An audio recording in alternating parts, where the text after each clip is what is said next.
Alyssa Milano. Alyssa Milano. I mean, this is one of those self-owns, as the kids would say. She decides to give back her Tesla because Elon Musk, of course, owns Tesla in addition to now Twitter.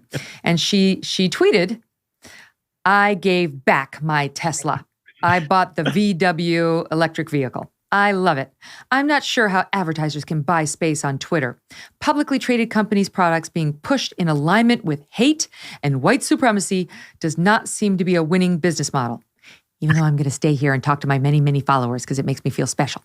I added that last part. Then you got the Hodge twins. They're great. They came on the show. Who tweeted out, "Volkswagen was literally founded by the Nazis and Hitler." Yeah. Right, but hey, you do you. This is how the Hollywood leftists are, and it's amazing. They know nothing about anything.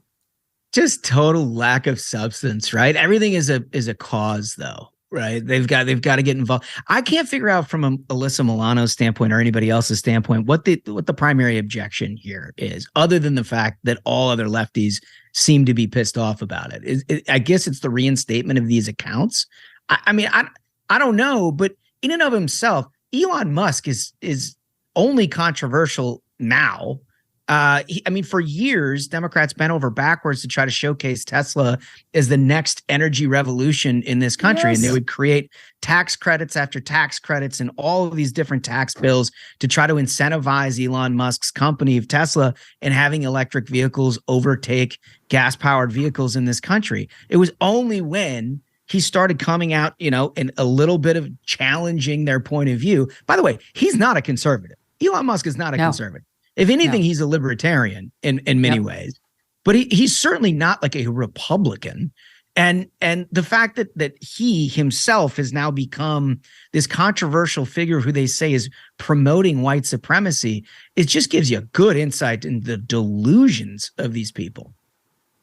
The media reaction is awful, and so is that of the left, but I repeat myself. Another example is from The New Yorker.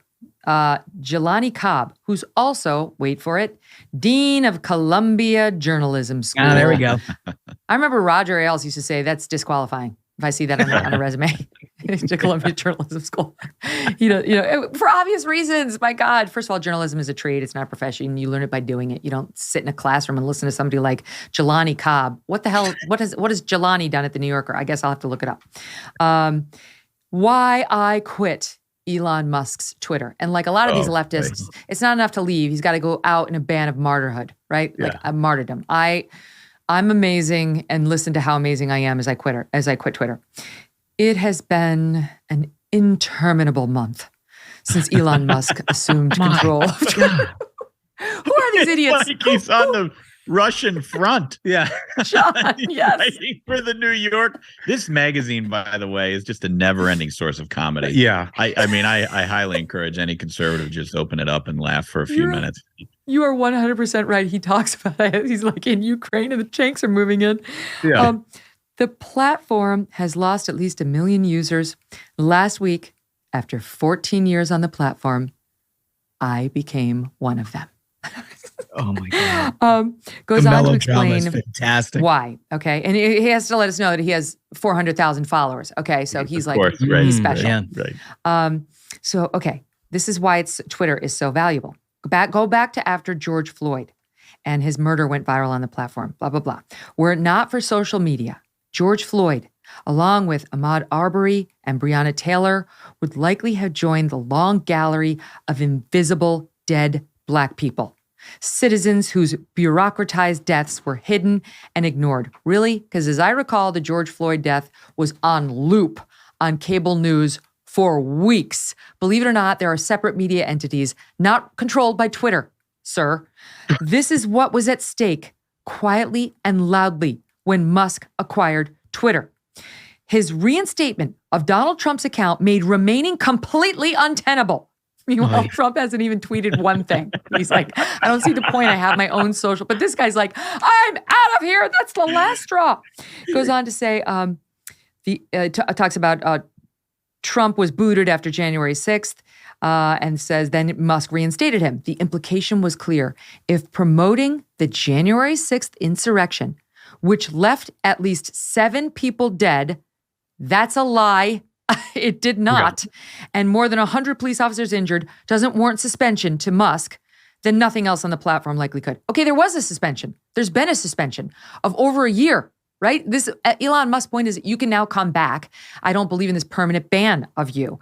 So that's that guy. Okay, I just had to bring you like it's got every item. The Columbia journalism thing, the New Yorker, the martyrdom. It has to mention the number of followers so you think that this person is important, misstating facts while touting his own journalistic credos, and then making up facts about George Floyd and other people who have had encounters with the police. Now, that brings me to Chris Hayes. Okay, Chris Hayes of MSNBC. Oh, my favorite. Oh my God, this is amazing. I'm sorry to be dominating with all these readings, but I knew you guys would love this stuff. Chris Hayes writes an opinion printed in the New York Times. Why I want Twitter to live. He wants a reprieve from the governor. My Twitter archive. Who even knows how big their Twitter archive is? Like, what? I didn't even know there was a Twitter archive. What?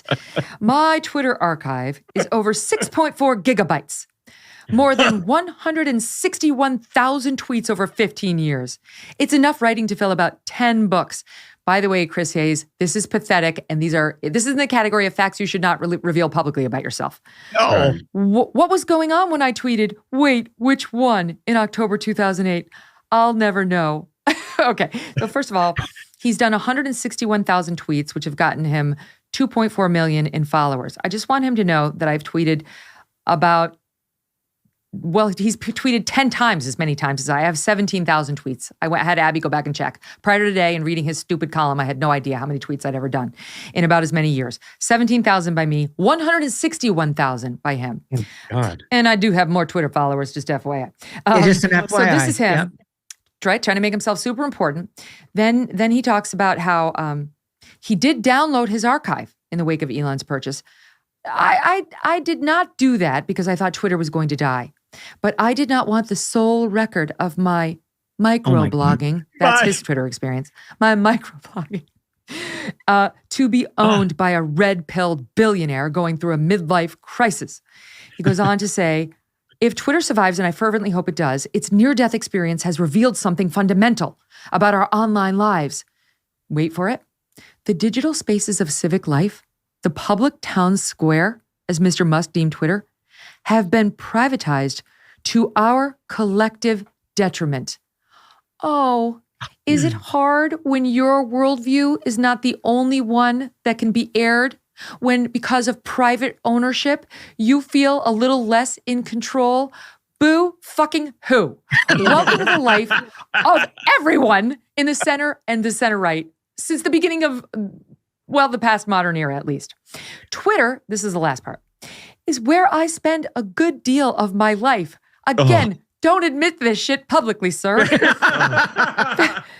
That's partly because I'm an inveterate poster and have been most of my life. And also because it allows me to synthesize vast amounts of information, blah, blah, blah, blah, blah. And he goes on from there. Again, just like the New Yorker guy, it hits every note, doesn't it? Look, here's one other thing. Just one quick observation. If Bill Bennett were to write a book about left-wing virtues in America, I think narcissism would be the first chapter. I mean, to be honest with you, that is the perfect definition of narcissistic personality disorder. Imagine, like we were talking about shitty grappa earlier. Imagine how shitty a book Chris Hayes' tweets would make. Right. Oh his my God. Microblogging, Holmes. Stop it. But don't diminish his work on there, his whole life's work. They think of Twitter as their own personal diary that they clutch on their chest every day. Like, get outside and touch grass. Like, get a life. But that guy, it goes back to your earlier point, though, about their little echo chamber in which they live, where they don't leave it. All they do is sit around and tweet all day. And suddenly they're like, oh my God, now that Elon's bought it, I realize it's private. And that's really dangerous. That could lead to things I don't like. Oh my gosh, you mean that your data security is not totally put together when you put everything online? Does that live forever? Oh my gosh, that's incredible. I can't believe it. Let's make another TikTok and see how that works out. Yeah. All right, I got to tell you about Kamakoto knives.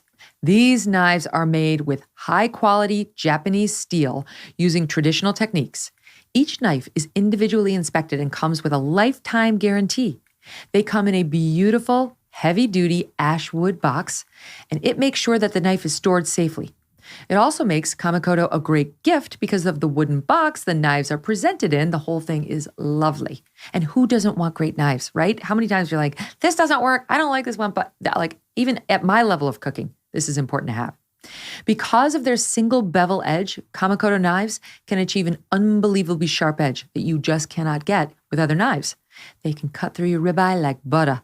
You can maintain the edge of your blades with one of Kamakoto's sharpening whetstones. Kamakoto knives are used by several chefs working at Michelin star restaurants. Kamakoto is running a massive Black Friday sale still right now. It's still going. And they're offering my viewers an extra $50 off any purchase with discount code MEGYN. Go to kamakoto.com/Megyn. That's KAMIKOTO.